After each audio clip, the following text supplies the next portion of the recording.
and welcome or welcome back.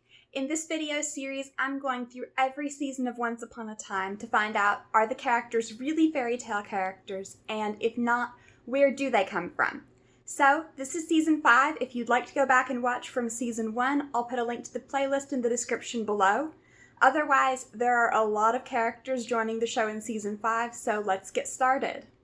Now, the interesting thing about season 5 is that even though there are so many new characters, there are actually no new fairy tale characters. However, there are still a lot of fairy tales represented because most of the main characters do come from fairy tales, and there's a lot of carryover from previous seasons in terms of the characters that show up. So, of course, we still have all of the Snow White characters showing up, we still have Rumpelstiltskin, and actually we bring back Cora and Henry this season, who are, of course, the miller's daughter and her prince. Rumple and Belle still represent Beauty and the Beast. We've got Little Red Riding Hood, Ruby returns this season, and the Blind Witch from Hansel and Gretel returns. So we do still have some fairy tales on the show, just no new ones being introduced at this point. All of the new characters come from something else.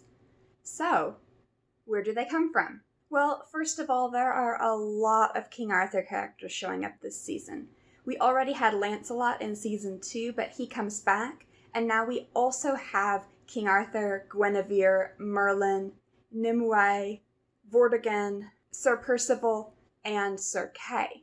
Now, why am I not including Sir Morgan on this list? Because he's part of the show, he's one of the Knights of the Round Table, and he is Violet's father, so he's from a legend, right? Except he actually is later on revealed to be the main character from A Connecticut Yankee in King Arthur's Court. There's a scene where Henry is all sad because they're going home and Violet will leave, and then she reveals that actually her father's not from Camelot originally. He is originally from a mysterious land called Connecticut. And because there is that literary allusion there, I'm actually counting him as a character from classic literature, not a character from King Arthur itself. At the same time, we also introduce Merida from Brave, and throughout the first half of the season, we meet other characters from Brave as well. Now, Brave was an original movie created by Pixar, so all of those characters, they're not fairy tale characters, they're really just original Pixar characters, much like the Toy Story characters or the Cars characters or any other Pixar film. Even though Merida is considered a Disney princess, so are Elsa and Anna. And I discussed last week why Frozen is not a fairy tale. The same applies to Brave. In the second half of the season, we get into Greek mythology, and specifically the Disney version of Greek mythology via Disney Hercules. We meet Hercules, we meet Meg, who really is mostly a Disney character. She doesn't have a strong connection to Megara, Hercules' wife in the myth, who actually he ends up murdering accidentally. So it's a really tenuous connection, but because there is the mythological character with that name who was probably the inspiration for the Disney character, we will go ahead and count her as a mythological character as well. Additionally, Hades features really prominently in the second half of the season, and Zeus briefly appears. So we're introducing Greek gods at this point, which we did a little bit in the previous season with Poseidon. There are also plenty of characters coming back, all of the Robin Hood characters who, as we previously discussed, are from a legend. Cruella de Vil shows up. She is from a classic children's novel. As mentioned before, the Pinocchio characters are also from a classic children's novel. And of course, we continue to see Peter Pan characters, most prominently through Killian or Hook being one of the major players, but then also Peter Pan returns in the second half of the season, so we definitely still have that as a part of the show as well. In the second half, we're introduced to Long John Silver, who is from the novel Treasure Island. It is a children's classic, so it also, much like Pinocchio and Peter Pan, counts as classic children's fiction, not as a fairy tale. Treasure Island really is not a fairy tale at all. And then finally, Zelena, who is the Wicked Witch of the West from The Wizard of Oz, reappears, and so does Dorothy, all grown up. The Wizard of Oz, like I mentioned when I did my Season 3 video, is not a fairy tale.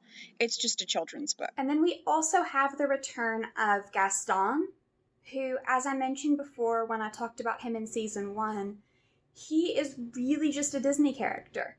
Now, there is a version of Beauty and the Beast where Belle or Beauty has unwanted suitors, but they're not as obnoxious as Gaston. She just isn't interested in marrying them. She's not ready to get married yet in general. There is no mob leading an attack on the Beast's castle at the end.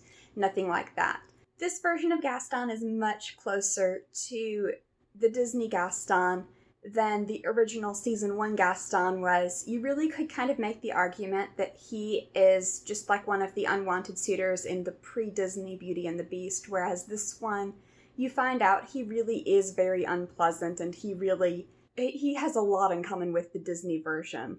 So we're definitely going to count him again as just a Disney character. Additionally, the apprentice shows up again, as in the one from Fantasia. In this season, Mulan also returns. As mentioned before, that is also a legend. And then finally, in addition to Sir Morgan, we have a couple of other characters that are just from classical literature, like Dr. Whale, who of course is Dr. Frankenstein. And then at the very end of the season, in the season finale, we meet Dr. Jekyll and Mr. Hyde, and that sets up the Land of Untold Stories thing for the next season. And oh my goodness, will I have a lot to say when we get to that, because then we just introduce a whole jumble of new stuff. Oh, and then not to forget the original characters. So we of course still have Emma and Henry.